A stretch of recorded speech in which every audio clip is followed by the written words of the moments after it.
लग्नानंतर होईलच प्रेम या मालिकेचा आजचा म्हणजेच 19 मार्चचा रिव्ह्यू तुम्ही ऐकत आहात मंडळी.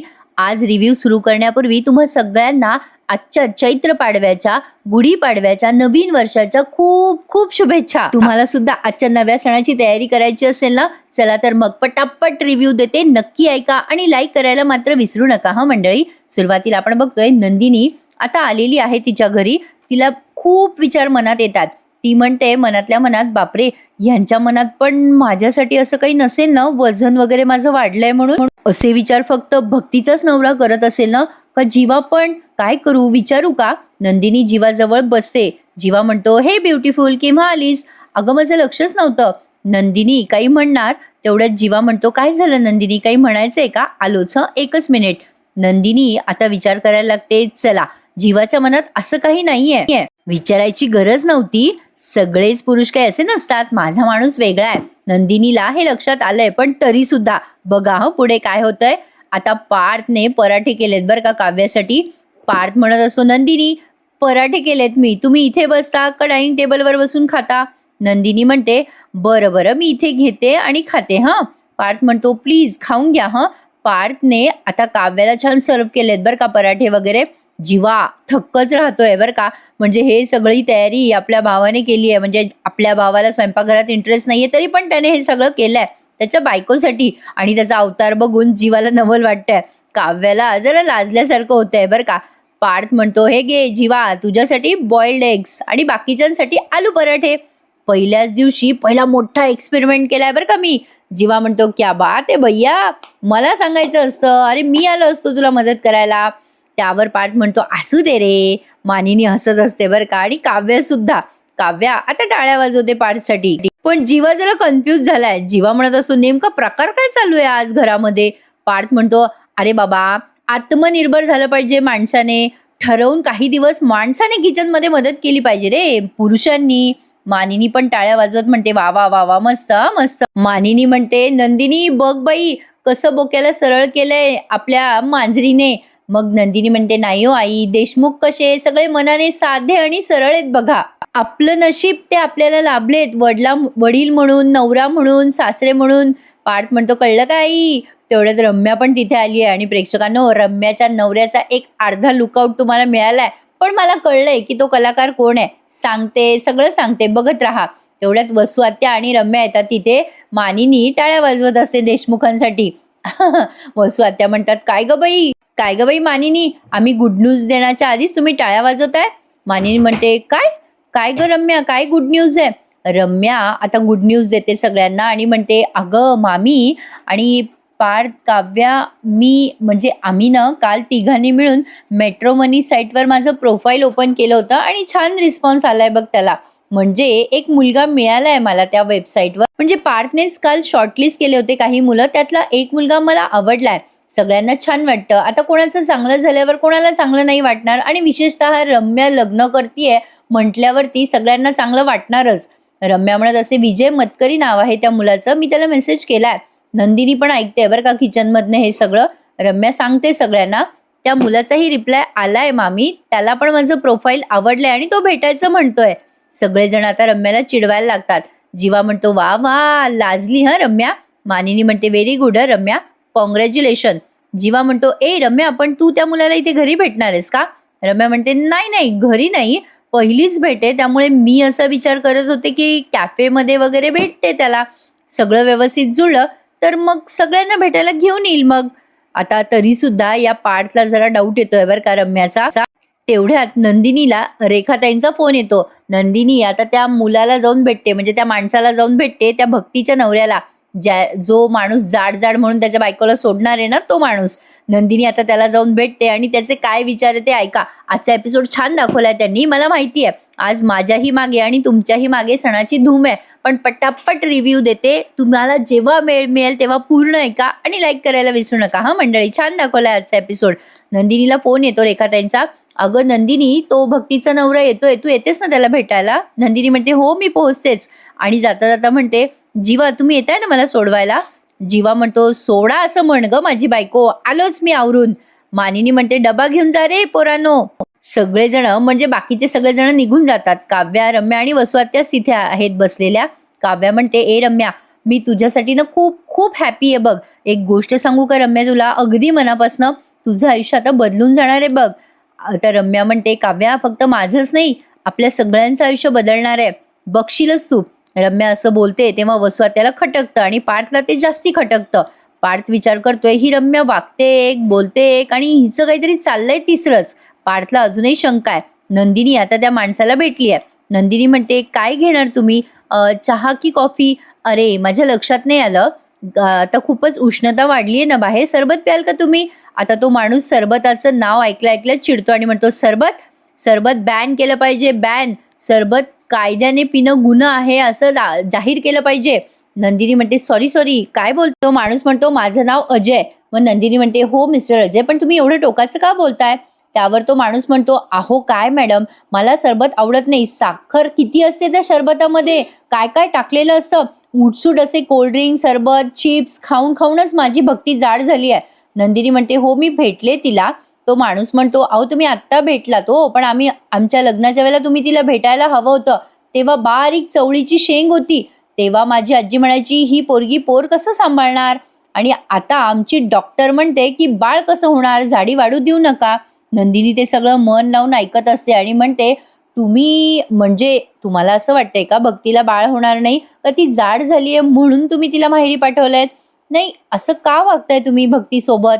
आता त्या माणसाचं उत्तर आहे का, पण थोड्या वेळाने. मध्येच मानिनी आणि पार्थचा सीन दाखवलाय. मानिनी खूप चिडते, ए पार्थ, पार्थ बाहेर ये. पार्थ म्हणतो, बोला आईसाहेब, काय झालं? पार्थ म्हणतो, आईसाहेब मी काय केलंय? जीवा म्हणतो, अरे काय केलं, काय विचारतोय? अरे तू आलू पराठे केले ना, नंदिनी आणि काव्या दोघींनाही आलू पराठे आवडतात, त्यामुळे आईसाहेब खुश झाले असतील. मानिनी आता कान धरते पार्थचा आणि म्हणते, ए गधड्या, हे काय केलं बघ आधी, बघ रे जीवा याने काय केलंय. आता त्या त्या पार्थने पराठे केले, पण एवढा पसारा केलेला असतो गॅसच्या ओट्यावर की विचारू नका. मानिनी म्हणते, बघ किती पसारा केलाय याने ओट्यावर. जीवा म्हणतो, हे आई असं काय करते ग, बोलव ना अशा ताईला, दादाने केवढे पराठे केले सगळ्यांसाठी, आता पसारा तर होणारच ना, मग काय बिघडलं? मानिनी म्हणते, ए जीवा गप्पा बस, आम्ही असा करतो का स्वयंपाक? तुम्ही जेव्हा केव्हा स्वयंपाकघरात येता तेव्हा स्वयंपाकघर कसं असतं, स्वच्छ असतं की नाही? जीवा म्हणतो, हो हो हो हो, केलं पाहिजे, स्वयंपाकघर स्वच्छ केलं पाहिजे. मानिनी म्हणते, मग तुम्ही नाही केलं पाहिजे का ते स्वयंपाकघर स्वच्छ? हे काम काय फक्त बायकांचंच आहे का? पुरुषांचं काम, बायकांचं काम असं काही नसतं, तुम्हाला समजत नाहीये का? आणि काय रे जीवा, तुला काय वाटलं स्वयंपाक करणं म्हणजे फोडणी देणं? असं नसतं ते. स्वयंपाक करणं म्हणजे पूर्व तयारी करणं, एखादा पदार्थ मनापासून शिजवणं, तो पदार्थ पूर्ण करणं आणि हे सगळं आवरणं, या सगळ्या प्रोसेसला स्वयंपाक करणं म्हणतात बरं का. पार्थ म्हणतो, हो ठीक आहे ठीक आहे. मानिनी म्हणते, ए ठीक आहे काय ठीक आहे, चल आवर आवर, हे सगळं दोघांनी पटापट आवरून घ्या. पार्थला आता टेन्शन आलं बरं का. कळतं, माणसांना आपोआप कळतं की बायकांना किती कामं असतात. खरं आहे बरं का प्रेक्षकांनो, स्वयंपाकघर सगळ्यात आधी स्वच्छ ठेवावं लागतं, कारण तिथेच आपण सगळे पदार्थ शिजवत असतो. आता मात्र मानिनी निघून जाते आणि जीवा आणि पार्थला प्रश्न पडलाय, काय करायचं आता? जीवा म्हणतो, ए दादा, अरे घरातली नारी शक्ती अचानक जागी झाली असं वाटत नाहीये का तुला? पार्थ म्हणतो, अरे बाबा, लग्न झाल्यापासून विचारू नको तू. अरे माझी काव्या काय हुकूमत गाजवते रे माझ्यावर, विचारूच नको रे तू. जीवा म्हणतो, दादा, आपल्या घरात आपणच बिचारे झालोय रे, आणि खरे रे तुझं. पार्थ असा म्हणायला लागतो बरं का जीवाला. मग जीवा म्हणतो, आता रम्याचं लग्न होणार, ती पण तिच्या नवऱ्यावर हुकूमत गाजवणार, आवर आवर दादा तू आवर, मी आहे तुझ्या पाठीशी. असं म्हणून तिथून निघून गेलाय. पण आता पार्थला शंका येते बरं का, रम्या दाखवते एक, करते दुसरं, असं का वाटतंय मला? असं पार्थ मनातल्या मनात विचार करतो. नंदिनीचा सीन पुढे कंटिन्यू दाखवलाय. आता नंदिनी त्या माणसाशी बोलत असते, भक्तीच्या नवऱ्याशी. नंदिनी म्हणत असते, असं का बोलताय तुम्ही? मग तो माणूस म्हणतो, मॅडम जरा माझ्या नजरेने बघून विचार करा. अहो भक्तीला लग्न करून आणलं मी तेव्हा ती बारीक चवळीची शेंग होती हो. आता बघा, आता भोपळा झालीये भोपळा. तशी ती चांगली आहे स्वभावाला, कामाला पण चांगलीच आहे, पण काही फिगर वगैरे असते की नाही. बायकोला एवढे चांगले कपडे आणायचे आणि ते तिला फिट होत नसतील तर माझा मूड जात नाही का? त्यावर नंदिनी चिडून म्हणते, काय हो, याचा अर्थ तुम्ही बायकोला सोडून देणार? बायकोचं वजन वाढलं की ती बिनकामाची ठरते का?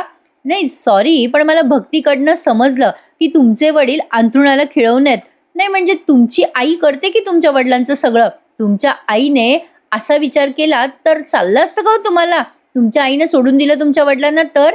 नाही, आपल्या पार्टनरचा अपघात झालाय, वजन वाढलंय, तर त्याला काय सोडून द्यायचं? लग्नाचा अर्थ असा असतो का? नाही, असा असतो काय संसार? नंदिनीने असं बोलल्यानंतर तो माणूस म्हणतो, अहो मॅडम, तुमचा काहीतरी गैरसमज होत आहे. कुठल्या तरी आजाराने तिचं वजन वगैरे वाढलं असतं ना, तर मी समजून घेतलं असतं. पण तिच्या खायच्या प्यायच्या सवयी खूप वाईट आहेत. तिला सतत काहीतरी गोड खायचं असतं. होळी आली की पुरणपोळी, गणपती आली की मोदक खाईल. आता गुढीपाडवा येणार आहे, म्हणजे श्रीखंडाचा अर्धा किलोचा डब्बा ती एकटी संपवणार. नंदिनी म्हणते, अरे, त्यावरती तो माणूस म्हणतो, अहो ती भाकरी खायला पण कटकट करते आणि उठता बसता तिला ब्रेड खायला खूप आवडतं. बन मस्का पण आवडीने खाते. मला सांगा, तिला म्हणत असतो मी व्यायाम कर, तर ती ऐकत नाही. असं कुठे असतं का? अहो, आपल्या शरीराची आपण काळजी नको का घ्यायला? मी व्यायाम कर म्हटलं तर म्हणते कशी, घरातलं काम म्हणजेच माझा व्यायाम. असं नसतं हो. शरीराची काळजी घ्यावीच लागते. जो स्वतःच्या शरीरावर प्रेम करत नाही तो दुसऱ्याची काय काळजी घेणार आणि दुसऱ्यावर काय प्रेम करणार? नंदिनी म्हणते, हो तुमचं बरोबर आहे, पण तुमचा रस्ता निवडलेला चुकीचा आहे. असं सगळं एकदम नातं वगैरे संपवणं चांगलं नसतं.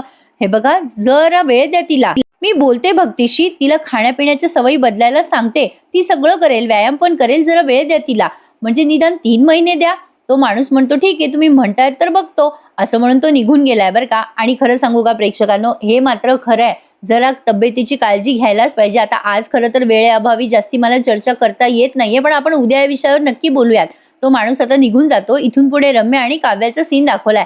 काव्या भलतीच खुश आहे बरं का रम्यासाठी. पण आता मात्र नंदिनीच्या मनात नाना विचार येत आहेत. नंदिनी पण विचार करते की जीवा तर मला आधी हसून हसून म्हणाले होते की माझी बायको भारी आहे, पण भक्तीच्या नवऱ्याने पण असेच तिला हसून इंडिकेशन दिले असतील का आधी? आता नंदिनीला तिच्या वजनाचं टेन्शन आलंय. होतं असं, बायका सुतावरनं स्वर्ग गाठतात, यात काही नवीन नाहीये. आता काव्या रम्याला म्हणजे आधी शुभम करोती म्हणायला लावते आणि तिच्यासाठी ती खूप खुश असते. काव्या म्हणते, मामला सेट झालाय हा तुझा रम्या. रम्या म्हणते, ए काही काय काव्या, मामला वगैरे काय? अगं, तुला या सगळ्यात इंटरेस्ट कधीपासून वाढायला लागलाय काव्या? काव्या म्हणते, अगं अचानक इंटरेस्ट नाही आलाय रम्या मला, मुळातच मी इंटरेस्टेड आहे. अगं तुझ्यासाठी मी खुश आहे ग. तू प्रेमाच्या बाबतीत पॅशनेट आहेस आधीपासूनच.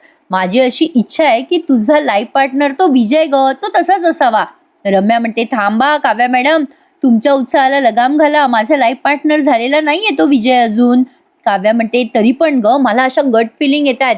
तो मुलगा ना तुझा सोलमेट असणार आहे. तो डॅशिंग पण असणार आहे, सिन्सिअर पण असणार आहे. विजयला ना तू बघता क्षणी आवडणार आहेस रम्या. रम्या म्हणते, अच्छा, लव्ह ॲट फर्स्ट साईट म्हणायचंय का काव्या तुला? काव्या म्हणते, तसंच ग काहीतरी. अगं माझा बोका कसा, मी समोर आल्यावर माझ्याकडे एकटक बघतो, अगदी तसंच तुझ्या बाबतीत पण होणार आहे रम्या. आणि इकडे रम्याचा फोटो सुद्धा तो मुलगा एकटक बघत असतो बरं का. आता तो एका कॅफेमध्ये बसलाय असं त्यांनी दाखवलंय आणि एक वेटर दादा येतात, त्यांना त्यांची लात लागते या विजयला. आणि मग विजय पटकन त्यांच्या पाया पडतो बरं का. त्यांना थांबवून त्यांच्या पाया पडतो. विजय हा कॅरेक्टर कोण आहे हे कोणाकोणाच्या लक्षात आलंय त्यांनी मला कमेंटमध्ये नक्की सांगायचंय. तसं मी प्रयत्न करतेच आज त्याचा फोटो शोधून थंबनेलला टाकायचा. बघूयात जमतं का ते. पण तुमच्या लक्षात आलं असेल तर मला कमेंटमध्ये नक्की सांगा. रिसेंटली मी या कलाकाराला बयोमध्ये बघितलं होतं. असो, आता पुन्हा रम्या आणि काव्याचा सीन पुढे घेतलाय. छोटीशी झलक दाखवली आहे त्याची, त्या कलाकाराची. काव्या म्हणते, सगळ्यात महत्वाचं म्हणजे विजयला, I mean to say Vijay जिजूंना सिनेमन कॉफीची आवड असली पाहिजे.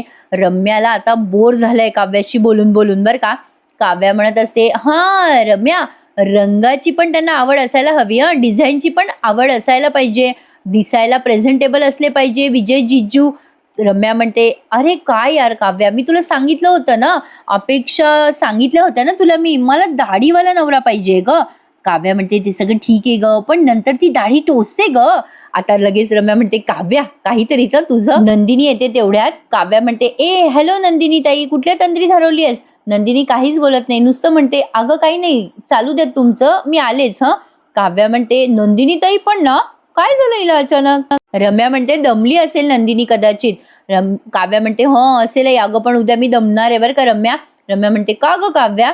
काव्या म्हणते, अगं मी काम केल्याशिवाय एकही काम करत नाही पार्थ देशमुख. अगं लग्नानंतरचा आमचा पहिला पाडवा आहे. ए रम्या, उद्या तू तुझ्या सोलमेटला भेटणार आहेस ना, म्हणजे सगळ्या चांगल्या गोष्टी चांगल्या दिवशी होणार आहेत.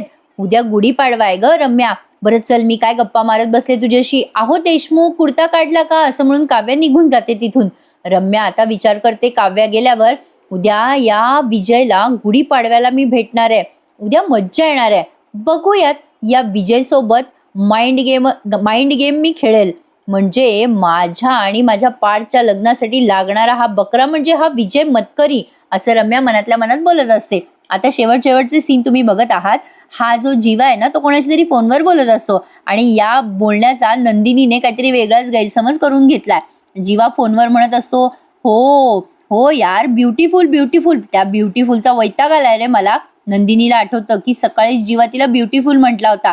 आता नंदिनीने सुतावरनं स्वर्ग गाठ. नंदिनी विचार करत असते, बापरे, जीवाला माझा वैताग आलाय का? जीवा फोनवर कोणाशी तरी बोलत असतो मित्राशी आणि म्हणत असतो, हो यार, काय करणार, मीच प्रेम केलंय, मीच जीव लावलाय, त्यामुळे भोगतोय आता माझ्या कर्माची फळं. हो यार, वजन किती आहे माहितीये का तुला? पेलवत नाही रे मला.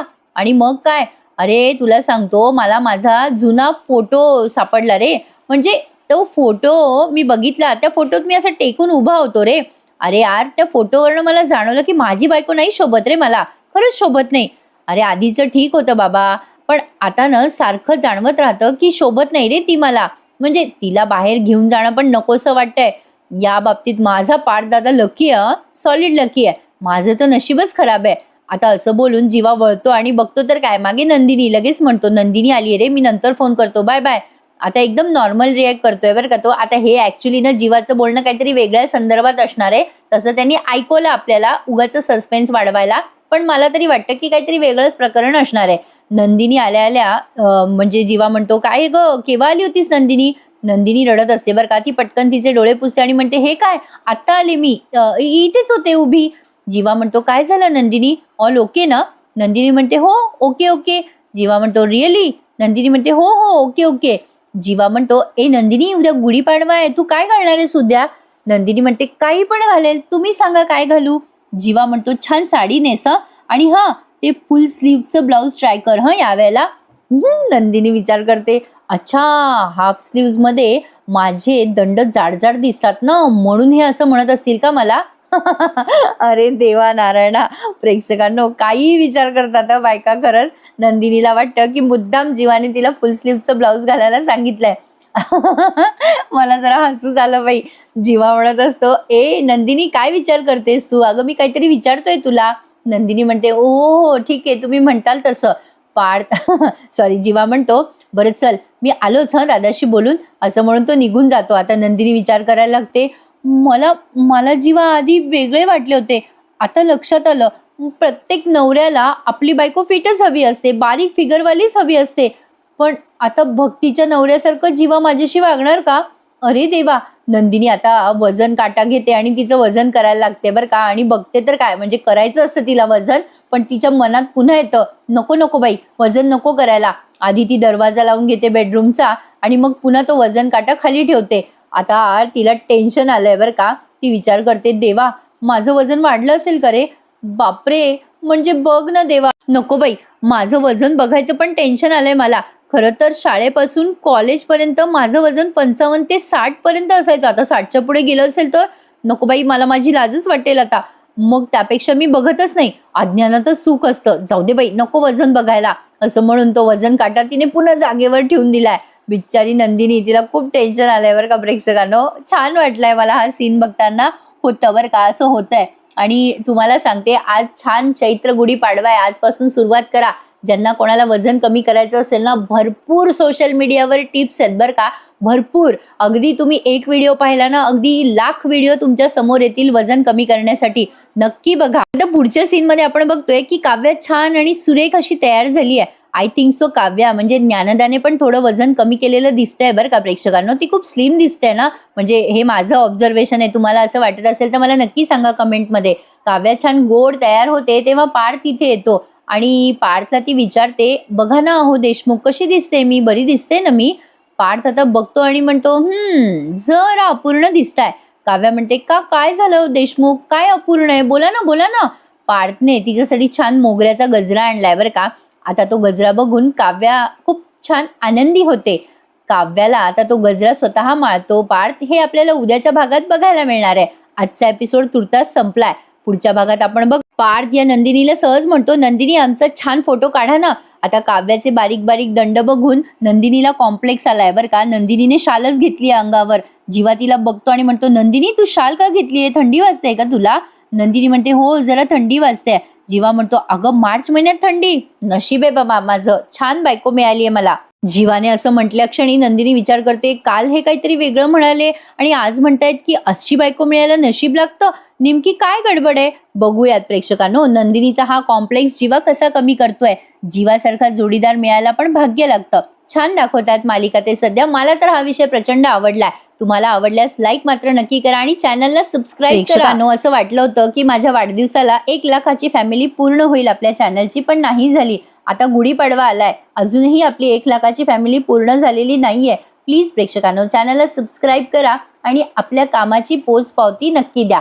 चला तर मग भेटूयात उद्या पुन्हा एकदा लग्नानंतर होईलच प्रेम या मालिकेच्या नवीन रिव्ह्यू. पुन्हा एकदा तुम्हा सगळ्यांना नवीन वर्षाच्या आजच्या गुढीपाडव्याच्या खूप खूप शुभेच्छा. टेक केअर मंडळी, धन्यवाद.